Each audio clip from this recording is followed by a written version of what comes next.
Kita bisa masuk surga hanya kalau kita mengerti kehendak Bapa dan mempercayainya. Matius 7 ayat 21 sampai 27. Bukan setiap orang yang berseru kepadaku, Tuhan, Tuhan, akan masuk ke dalam kerajaan surga, melainkan dia yang melakukan kehendak Bapa-Ku yang di surga.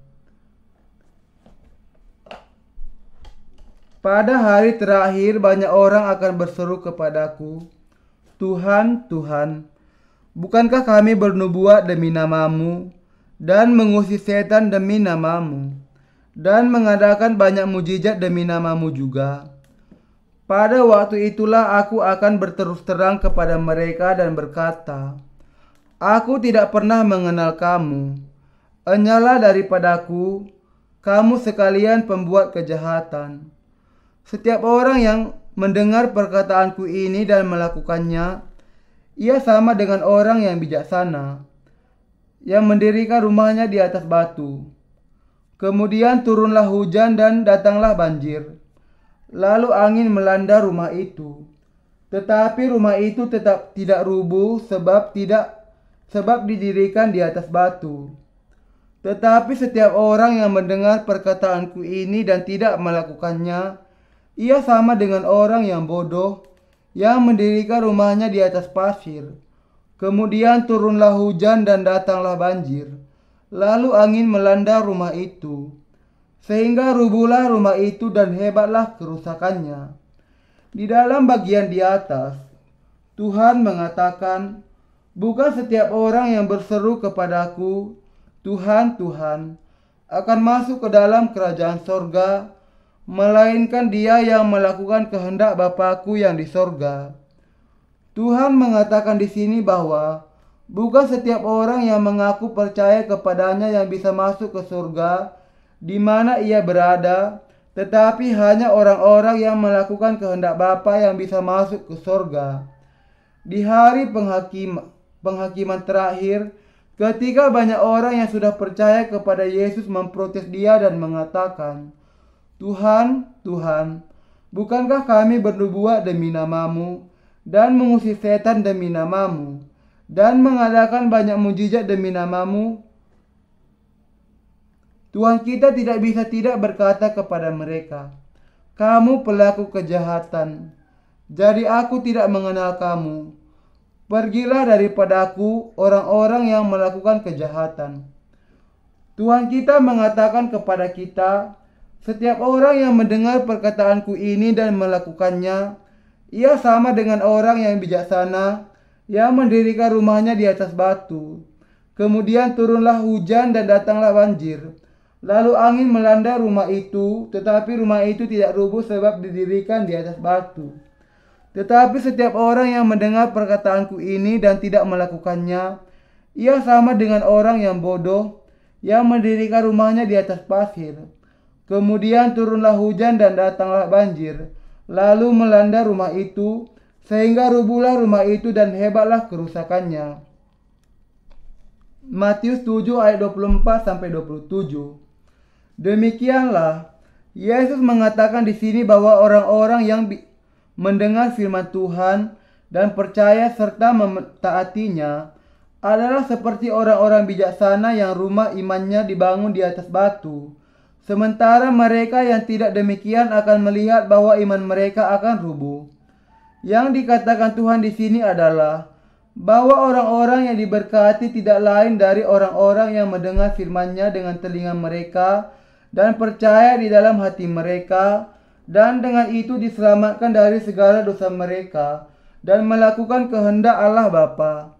Di sisi lain, kalau seseorang mendengar firman Tuhan akan tetapi tidak mau percaya kepada hal itu di dalam hatinya, maka seluruh kehidupan imannya adalah sia-sia. Orang-orang yang mendengar firman Tuhan kita dan menjalani kehidupan imannya seperti orang yang membangun di atas batu. Sudahkah Anda diselamatkan dari segala dosa Anda dengan percaya kepada firman Allah, firman Injil air dan roh?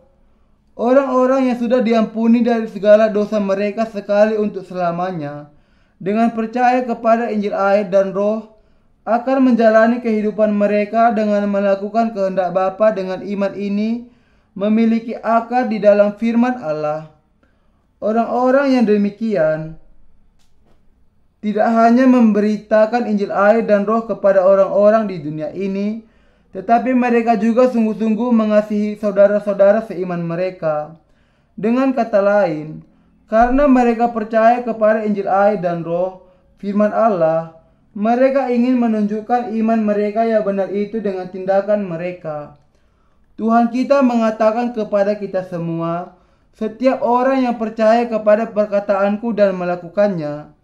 Meskipun ada banyak sekali orang Kristen di dunia ini yang mengaku percaya kepada Yesus, hanya sedikit yang sungguh-sungguh sudah dibasuh dari segala dosa mereka menjadi putih seperti salju dan menjadi orang-orang benar dengan sungguh-sungguh percaya kepada Injil air dan Roh. Akan tetapi, masih ada orang-orang yang sudah menerima pengampunan dosa dengan mendengar dan percaya kepada Injil air dan Roh, yang dengan itu sudah mempertahankan iman mereka dan melaksanakan iman itu di dalam kehidupan nyata. Dan semakin banyak orang yang memahami bahwa Injil air dan Roh adalah Injil yang benar. Tetapi kalau seseorang yang percaya kepada Injil air dan Roh di dalam hatinya, maka ia harus memberitakannya kepada orang lain. Orang-orang yang tidak melakukannya akan melihat bahwa iman mereka akan rubuh. Akan tetapi ada beberapa orang yang hanya mengatakan di bibir saja kalau mereka percaya kepada Injil air dan Roh, sementara dalam kenyataannya mereka tidak percaya kepadanya di dalam hati mereka, dan karena itu tidak bisa menunjukkan iman mereka dalam tindakan nyata. Orang-orang yang demikian bahkan mengatakan bahwa Injil yang palsu itu sebagai kebenaran. Mereka tidak bisa tidak berkhotbah demikian karena mereka tidak memiliki iman yang sungguh-sungguh percaya kepada Injil air dan Roh. Tetapi kita tidak bisa memberitakan Injil lain yang manapun kecuali Injil air dan Roh, karena hanya Injil ini sajalah Injil yang benar. Kita harus percaya kepada kuasa Injil air dan Roh. Tuhan kita mengatakan, bukan setiap orang yang berseru kepadaku, Tuhan, Tuhan, akan masuk ke dalam kerajaan sorga, melainkan dia yang melakukan kehendak Bapa-Ku yang di sorga. Dengan kata lain, orang-orang yang sungguh-sungguh percaya bahwa Injil air dan Roh adalah Injil yang benar, akan menghasilkan kesaksian kepada orang lain. Karena itu, mereka yang tidak memberitakan Injil air dan Roh kepada orang-orang lain tidak memiliki perbuatan kebenaran apapun di dalam diri mereka, dan mereka juga tidak melakukan kehendak Allah Bapa, dan dengan itu mereka akan ditolak oleh Tuhan kita. Pada akhirnya, iman mereka kemudian akan undur, karena dosa-dosa orang-orang yang demikian tetap ada di dalam hati mereka. Mereka semua tetap menjadi orang-orang berdosa, meskipun mereka mengatakan bahwa mereka percaya kepada Yesus. Tidak peduli bagaimanapun antusiasnya mereka menjalani kehidupan iman mereka, mereka sebenarnya tidaklah lebih dari sekedar orang-orang berdosa. Karena mereka tidak sungguh-sungguh percaya kepada Injil air dan Roh, mereka tidak bisa menunjukkan tindakan yang benar dari iman mereka. Karena itu mereka tidak bisa menghindar dari dibuang oleh Tuhan kita di hari terakhir itu. Apa yang menyebabkan sakit hati di antara orang-orang benar yang sudah diampuni dari segala dosa mereka? Hati mereka menjadi terluka ketika mereka melihat beberapa orang yang meskipun mengakui kalau sudah percaya kepada Injil air dan Roh, tidak sungguh-sungguh percaya bahwa hanya Injil inilah kebenaran, dan juga tidak memberitakannya. Mengapa? Karena hal ini memunculkan keraguan yang serius akan apakah mereka dengan sepenuh hati percaya kepada Injil sebagaimana yang mereka katakan atau tidak. Kita semua harus mengenal dan percaya kepada Injil air dan Roh yang sejati itu sebagaimana adanya. Sangat penting untuk mengingat kembali apa yang dikatakan Tuhan kita di sini. Orang-orang yang tidak percaya kepada Injil air dan Roh, yaitu mereka yang tidak melakukan kehendak Bapanya, tidak akan bisa masuk ke surga.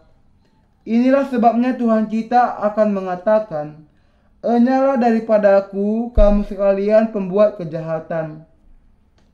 Kepada mereka yang mengaku percaya kepada Yesus sebagai juru selamat, akan tetapi tidak percaya kepada Injil air dan Roh dan tidak memberitakannya.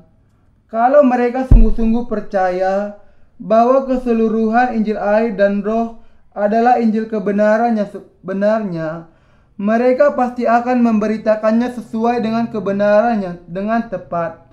Alasan mengapa mereka tidak percaya dan juga tidak memberitakan seperti itu adalah karena mereka tidak percaya kepada Injil air dan Roh sebagai kasih Allah yang kekal. Karena mereka tidak sungguh-sungguh percaya kepada Yesus sesuai dengan firman keselamatan dari Tuhan dan hukum keselamatannya, mereka tidak memiliki kebaikan apapun yang menunjukkan bahwa mereka sudah hidup seturut dengan kehendak Bapa. Mungkin mereka mengatakan, "Bukankah kami bernubuat demi namamu dan mengusir setan demi namamu dan mengadakan banyak mujizat demi namamu?" Tetapi pada akhirnya mereka tidak percaya kepada Injil air dan Roh, dan yang mereka lakukan hanyalah mujizat yang palsu. Tuhan kita akan bertanya kepada orang-orang demikian yang melakukan kejahatan dan bukannya percaya kepada Injil air dan Roh. "Apa yang sudah kamu lakukan untukku? Apakah kamu melakukan mujizat dan tanda ajaib? Lepas dari semuanya itu, apakah kamu sungguh-sungguh percaya kepada Injil air dan Roh yang kuberikan kepadamu?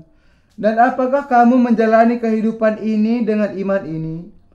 Apakah kamu sungguh-sungguh percaya bahwa aku menanggung segala dosa dunia dengan dibaptiskan oleh Yohanes Pembaptis, bahwa aku mencurahkan darahku di kayu salib bagi kamu, dan bahwa tidak lain dari keselamatan ini saja yang menghapuskan segala dosa dunia? Dan apakah kamu memberitakannya kepada orang-orang lain? Kamu tidak melakukan satu pun dari semuanya itu.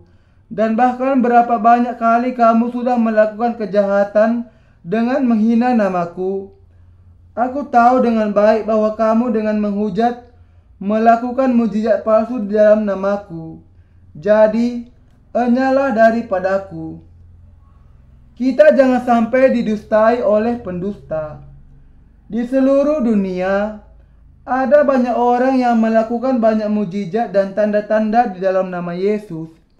Dalam gereja yang dipimpin oleh orang-orang yang demikian,